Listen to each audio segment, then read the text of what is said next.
capek gitu loh. Gimana ya namanya capek ya kan? Kita pulang 12:30, jam 1 aja. Kita bawa udah pengen telentang aja, pengen rebah aja udah. Tapi satu saat suara itu kemudian hadir. Ini mula-mula cuman suara, Ustaz Agung. Saya jujur, mula-mula cuman suara pemirsa. Makin kemari dia duduk. Allahu Akbar, la ilaha illallah Muhammadur Rasulullah. Jadi kalau saya tidak baca Al-Mulk tuh, ada yang duduk tuh di samping tempat tidur saya. Lalu nanya seperti nanya di setiap malam, fi kulli layali, in every single night, di setiap malam tersenyum lalu berbisik, bisa Suf, ada aku di sini dan engkau umatku, nggak berdiri untuk witir, walau rakaatan, walau 1 rakaat, walau satu. Anak doain semuanya bisa kayak begitu. Demi Allah, Indonesia nyaksiin. Saya udah nggak bisa buang sampah. Ngapain? Rasul ngikutin. Gila, sampai kayak gitu. Ini masya Allah emang. Ini lampu merah. Oke, malam, jalanan sepi. Itu perempatan kelihatan dong ada mobil apa enggak. Ada lampu. Aneh, nggak bisa terobos. Merah nih, merah. Bukan karena aneh taat, Rasul ada di mobil aneh. Aneh takut ditegur sama dia. Terus diajakin keluar ke sebuah sungai di samping rumah itu. Di sana ada pohon mangga, tapi udah nggak ada kulitnya, langsung berbentuk mangga gitu, dagingnya yang menggantung di daun-daunnya. Habis itu saya wudhu di sana, diajakin sholat, tapi saya nggak tahu itu sholat apa. Pas sudah di akhir sholat itu, akhirnya yang orang tadi ngomong itu bilang, saya Nabi Muhammad. Allahumma shalli alaihi. Kita bawa maka adahu minan nar. Jangan berdusta atas nama Nabi. Ini mungkin, tapi jangan gampang mengaku. Ini kadang-kadang seorang kalau pengen cepat naik pangkat itu nggak tanggung-tanggung. Semalam aku duduk ngobrol dengan Rasulullah. Ente ini siapa? Model begitu ngobrol dengan Rasulullah. Ini kadang berdusta, mimpi ketemu Nabi. Ada orang main-main ketemu Nabi. Ini nular penyakit bohong ini. Kalau sudah gurunya dikit aku ketemu Nabi, muridnya bingung. Saya hanya aku bilang, iya semalam aku ketemu Rasulullah. Aduh.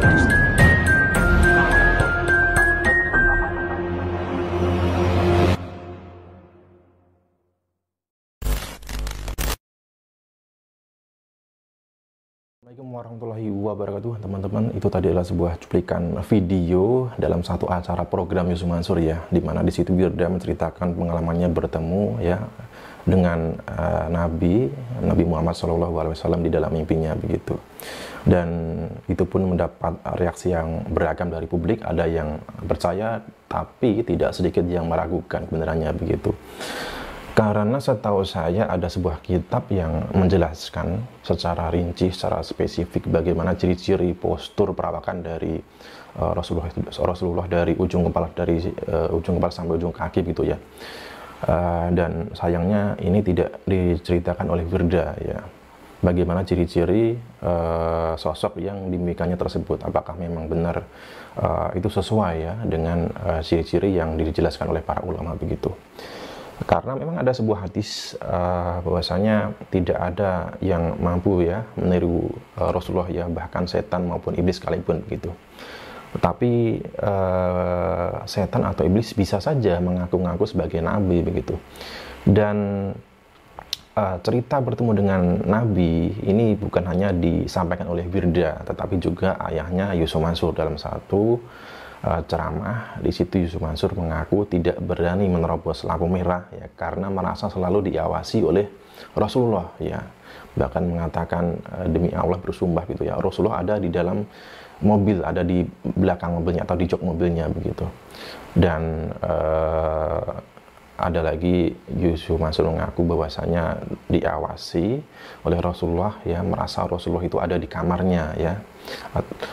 Dan di situ Rasulullah menegur ya, kenapa tidak membaca surat Al-Mulk gitu ya. Dan juga Yusuf Mansur tidak berani, tidak bisa membuang sampah sembarangan karena selalu diawasi oleh Rasulullah. Dan itu pun juga menuai reaksi dari publik gitu ya, dan banyak juga yang meragukan begitu. Tetapi sebenarnya apakah memang yang diceritakan oleh Yusuf Mansur dan Wirda Mansur itu adalah memang benar ya, atau memang hanya karangan semata. Tetapi kalau memang hanya karangan semata, ini sungguh disayangkan, karena ini adalah sebuah kebohongan yang luar biasa mengatasnamakan Nabi Muhammad SAW gitu. Ada sebuah artikel yang turut mengomentari bagaimana Yusuf Mansur yang mengaku bertemu dengan Nabi begitu ya. Di sini diberi judul, Ustadz Yusuf Mansur pamer semobil dengan Rasulullah. Buya Yahya, kalau benar nggak akan diobral di mimbar. Ya. Dalam satu acara keagamaan, Ustadz Yusuf Mansur menceritakan pengalamannya kepada para jamaah saat dia bertemu dengan Nabi begitu ya. Jangan berdusta atas Nabi, ini mungkin, tapi jangan gampang mengaku gitu, kata Buya Yahya. Menurut Buya Yahya, terkadang seseorang manusia yang memiliki keinginan tertentu seperti naik pangkat dan jabatan ataupun cepat terkenal akan menghalalkan segala cara termasuk berdusta bisa bertemu dengan Nabi. Ini kadang-kadang seseorang kalau ingin cepat naik pangkat itu nggak tanggung-tanggung. Semalam aku duduk ngobrol dengan Rasulullah. Ente siapa model begitu ngobrol bersama Rasulullah begitu. Sehingga menurut Buya Yahya, kalau memang betul bertemu dengan Rasulullah, maka hal itu akan menjadi rahasia antara orang tersebut dengan Nabi Muhammad SAW. Orang tersebut tidak akan pernah mengumbarnya ya. Sehingga menurut Buya Yahya, kalau memang betul bertemu dengan Rasulullah, maka hal itu akan menjadi rahasia antara orang tersebut begitu dengan Nabi Muhammad SAW. Orang tersebut tidak akan pernah mengumbarnya di hadapan banyak orang. Dan kalau memang betul itu terjadi pada kekasih Allah, ini akan menjadi rahasia pribadi antara dia dengan Rasulullah, enggak akan diobral di mimbar.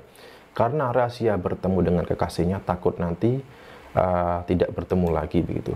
Makanya menurut Buya Yahya, kalau seseorang berbohong bertemu dengan Nabi, salah satu tandanya hal itu akan dipamerkan kepada orang lain. Tapi kalau bohong pamer kalau bohong pamer karena bohong ya pamer, ujar Buya Yahya.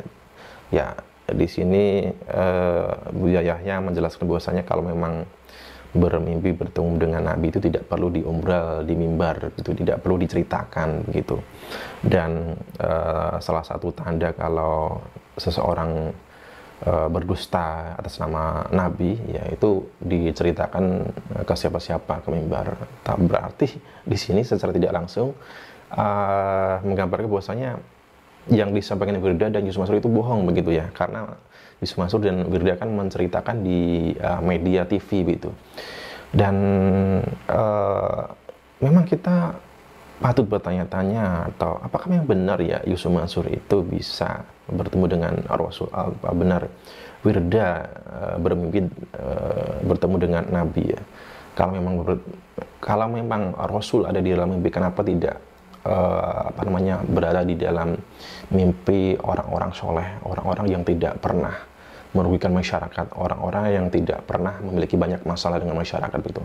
Tetapi di sisi lain, Wirda dan Yusuf Mansur kita tahu ya, banyak sekali orang-orang yang merasa dirugikan karena bisnis-bisnisnya begitu.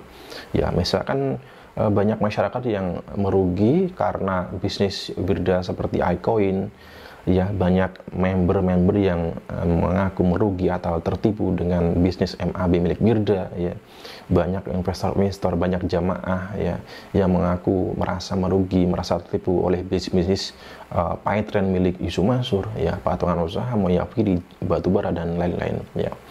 Apakah orang yang dengan rekam jejak yang banyak masalah atau tidak bersih seperti ini ya, bisa bertemu dengan Nabi? Atau jangan-jangan ya ini hanyalah sebuah modus, hanyalah sebuah motif ya, supaya mereka itu merasa memiliki karomah ya, atau semacam kurofat begitu ya.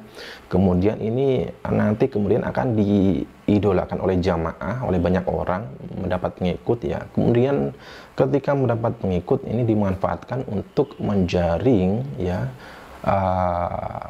finansial atau uang-uang dari pengikutnya dengan cara membuat bisnis-bisnis yang tidak jelas begitu ya. Semoga saja memang tidak demikian ya.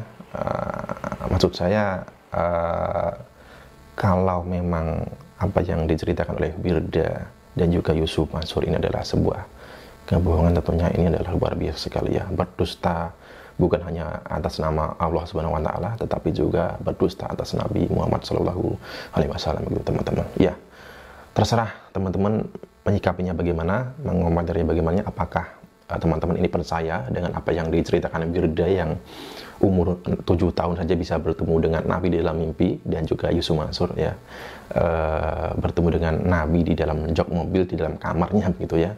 Ini silakan teman-teman menyikapinya sendiri atau bisa menulis pendapatnya di kolom komentar ya. Sekian itu dari saya, terima kasih. Wassalamualaikum warahmatullahi wabarakatuh.